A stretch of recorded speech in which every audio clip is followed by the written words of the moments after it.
welcome to the first installment of How to Start Programming with Zero Programming Experience, where you can learn how to make a program. Hold on while I open it really quick. From like no programming experience to a program that looks like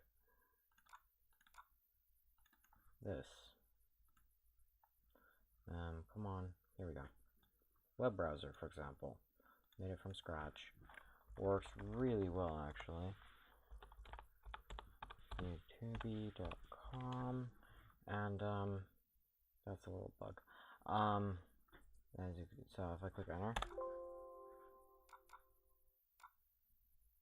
it loads, but that's still another bug. Anyway, so it does play. For example, it does play videos. As you can tell, it works. What has happened is a colossal...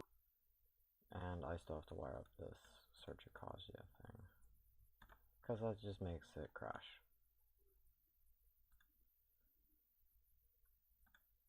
Anyway. So I'll see you guys in the next segment. So, we're back. This is the first segment, or first cut, whatever you want to call it. So what you want to do to start programming is you don't have to download anything for this. You can do it on Mac or PC. It doesn't matter what web browser. I'm going to use Vivaldi, because Edge is really bad, and I don't like it at all. And so what you want to do is head to a page called, a website called Scratch. Scratch.mit.edu. And that is a website where you can do programming. And at the moment, Scratch is 10 years old, which is actually really, I like that. So, by the way, you can follow me, Programmer1. I actually have been using this for 2 years and 2 months as of recording this. And I've done some pretty cool things, like AI is what one of my newest projects has been. Hold on. So, you can't hear my mouse moving, or my keyboard. This is a computer. This is all completely the computer. So now the computer's gonna start screwing up because Scratch can't handle it.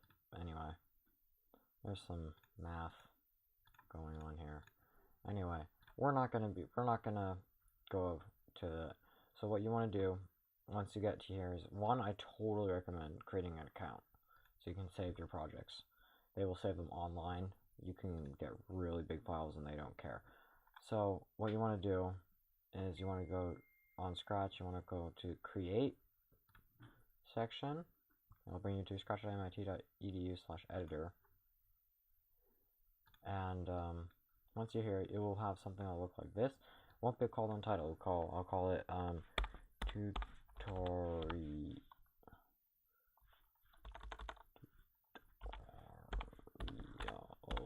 I can only use my left hand, by the way. My right hand. My left hand hurts right now. I can't use it, so I'm type really slow. I'm sorry. So, anyway, I'm going to start explaining now. One, full screen if you can. If you can, window F11. So now you have full screen. Now you can utilize the whole screen space. Anyway, so I'm going to do a little explaining of where what is. So first, goes to the home page. This, I believe, is settings and some normal stuff. These we'll go over in a little bit. This is your folder. This is your profile thing.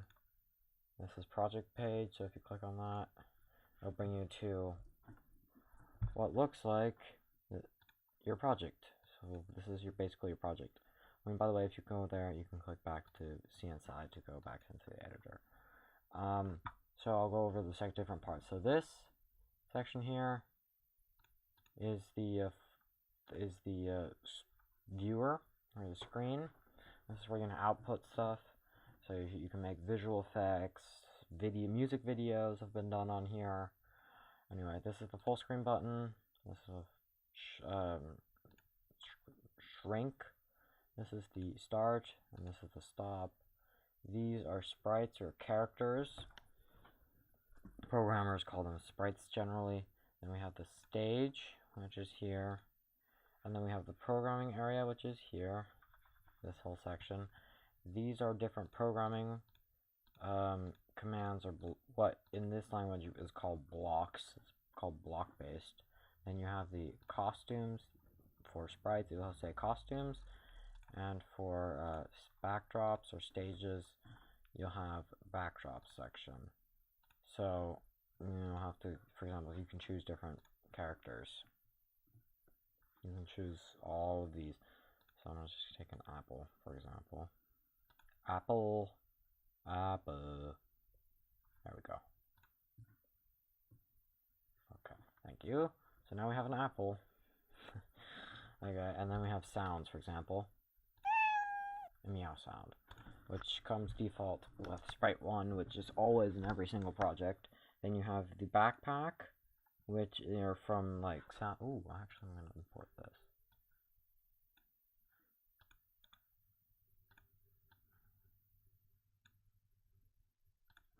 Basically the backpack is, you can have sounds or files in them. Anyway, I can't figure out how to do that. You can also choose from their library of sounds, for example, or computer sound, all kinds of sounds. Anyway, I'm gonna set them back to custom 1. So, what we're gonna do is we're gonna make a start of a program. So we're gonna go events. I'm gonna go when sprite is clicked. By the way, it won't be this big. It will be this big, but I kind of make it bigger so you guys can read it. So you want to do when sprite is clicked, which is event from event-based or GUI programming, where you have to like say, oh, the user has like this many boxes. Like you can't see my hands right now. You have a certain amount of boxes, and those boxes are different options. And if the user clicks on one of the boxes or options, then it will do something. And if they click on something else, it will do something else. So basically, this flag is basically like the start button. It is essentially when you turn the computer on. I can't get out of this. Shoot. New tab. Shoot. Oh, okay, there we go. So if I go to Scratch, for example, I can give you a really good example out of for a few projects I've worked on.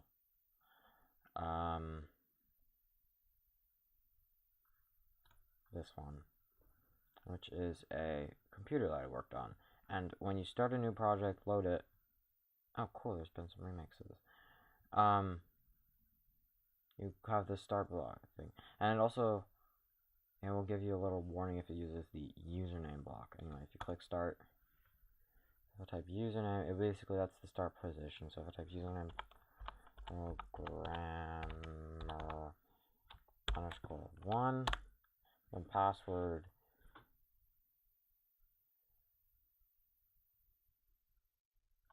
PASSSWORD. And then, by the way, always have good instructions and notes and credits. These are like my version numbers. Anyway, password, and then password is session ID is 123. So you have these different. Well, anyway, that's beside the point. This is a project I worked on, and I'll have to bring check this out later. Anyway, so back to where we were. When flag is clicked, so start button basically. You also do. I'll pull one of these out anyway. When key is pressed, so then you go back to these are different tabs of blocks. So there's like control blocks, which are logic. We'll go into that a little bit. Motion, which moves the characters. Looks, which changes the character. Sounds, which plays sounds or notes. Pen, basically a pen. Data is variables. Events is the starting points basically. Sensing are like things that go into the logic blocks. operators are math, and more blocks are blocks that you can make yourself. So let's make a program. So when you click the start thing, actually this part I always do in every single one of my programs. Go to, and I'm gonna put a wait block. I'll go over that a little bit. So go to this. Okay, so I'm also going to do a little look thing so you guys can see. I'm going to switch the costume to the Apple one, so we're going to switch to this guy. And then it will go to 0, 0. Then it will wait 1 second. And then we can do, for example, move 10 steps. So if we click start, it goes Apple, moves 10 steps. But we want the cat to move, right? So what we do, this is by the way called debugging if there's something that doesn't work the way you want it. You go to looks, for example, here in this situation. You go to switch costume to, and then you can choose which costume. So in our case, costume 1. So we click here, boom. Did he move? No, I don't think he did. I'll do 50 just to make it noticeable. So Apple, boom, he moved.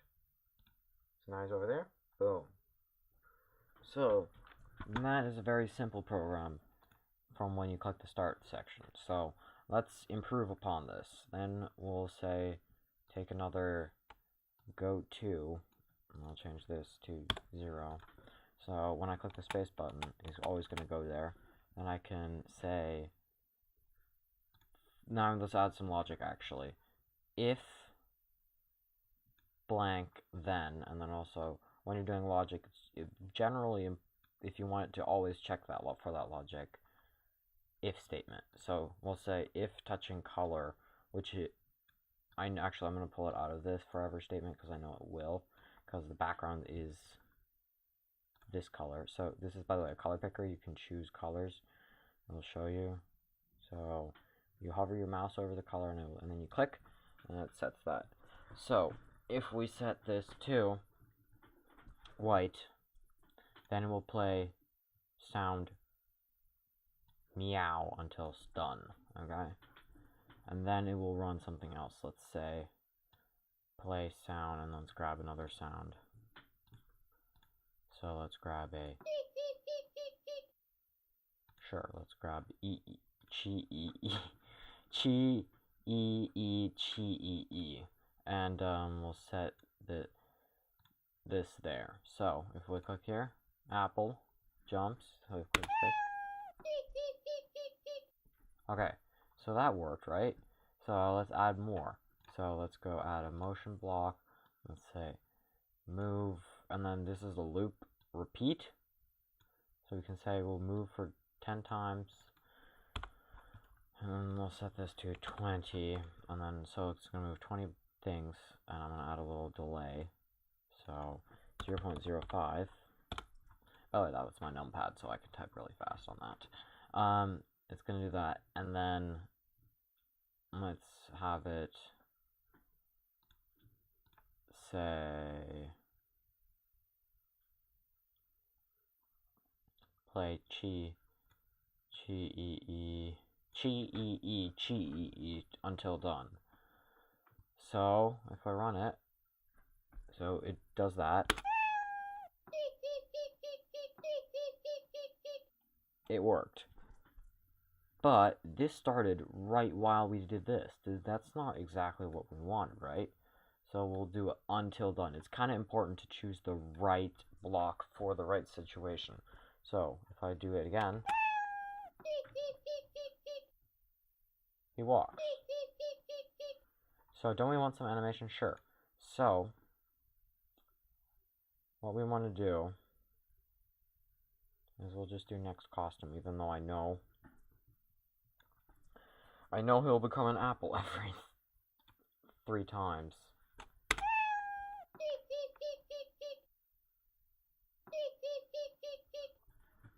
Ta-da! So it's gonna work every single time. It's gonna become an apple at the end, because there's no randomness. So that worked, okay? So now let's make it that this statement is false. and also go over a backdrop. So we'll click the stage, we'll click backdrops, and let's choose a different backdrop from the fields. Let's choose Blue Sky 2. That's like Blue Sky 3. Click on that. So now it's blue background. So now if we click start, it's still going to run that part, this part. But if we click space, it didn't say meow. It didn't say meow this time. So now if I, for example, at the beginning, add another thing where it goes, this is kind of cool, important if you're like doing debugging, as I generally set R to reset for resetting it. So I change look, so I switch backdrop to backdrop 1. So if I click R, white.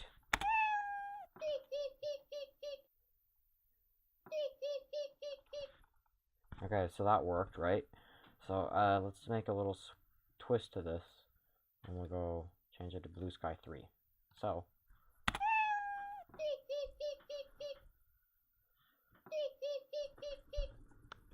now if we run it, didn't do meow.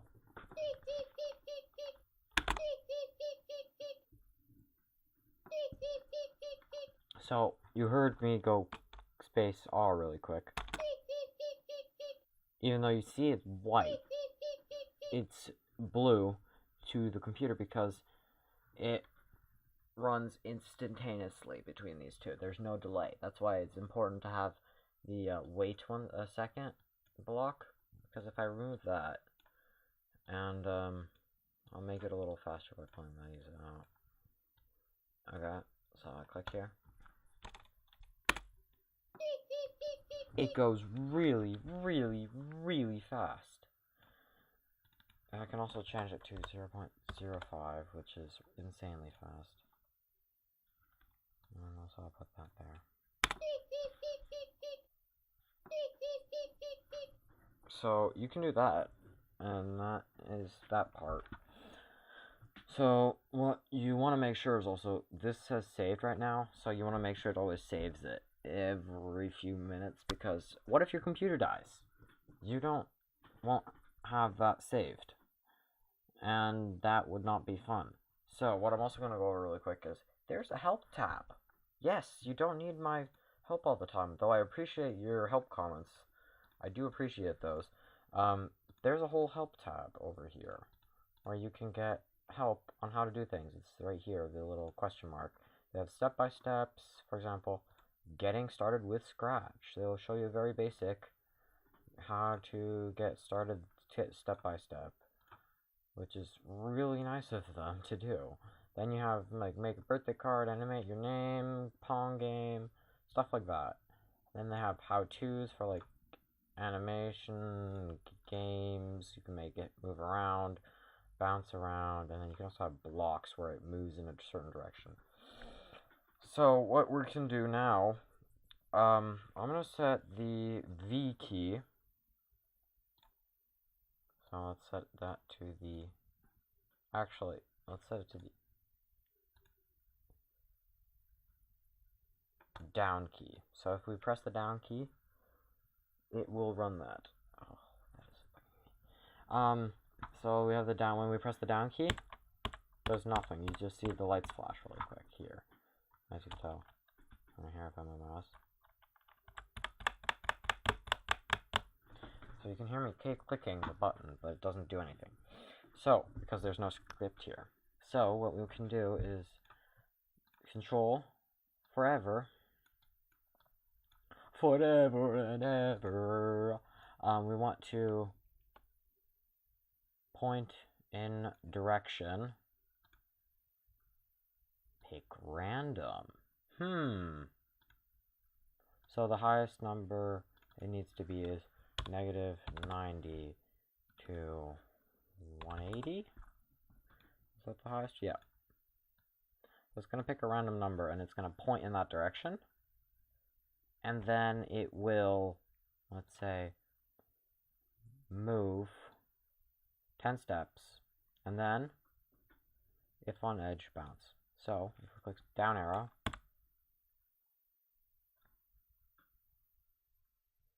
it does a really unpredictable thing, because it's just being really random. So if we click stop, 4 stops it. Okay, so if I click here and I click space. Ah, okay. We need to put that there when we click start. There. Okay, so when we move, for example, 1 step, and let's add a delay of half a second. If we click the down key, it is moving unpredictably. If I change this to 50, that's kind of unreasonable. Okay, let's set it to 10 again. Anyway, super unpredictable. I kind of forgot, by the way. So now it says save now, by the way. So you click that and it'll save. Here, they even have this, which I'll actually follow, because I'm just going to follow them, because that's what I can do.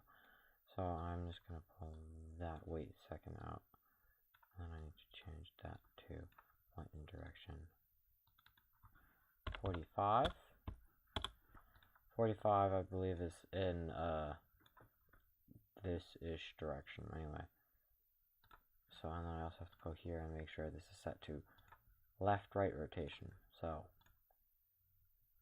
if I click the down key, voila! We now have a bouncing cat inside that we just programmed using 1, 2, 3, 4, 5 blocks.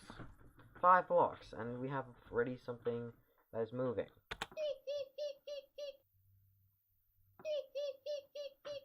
Now we have a bouncing apple. Anyway, this is our first. So there, that was the first installment of how to start programming with 0 programming experience.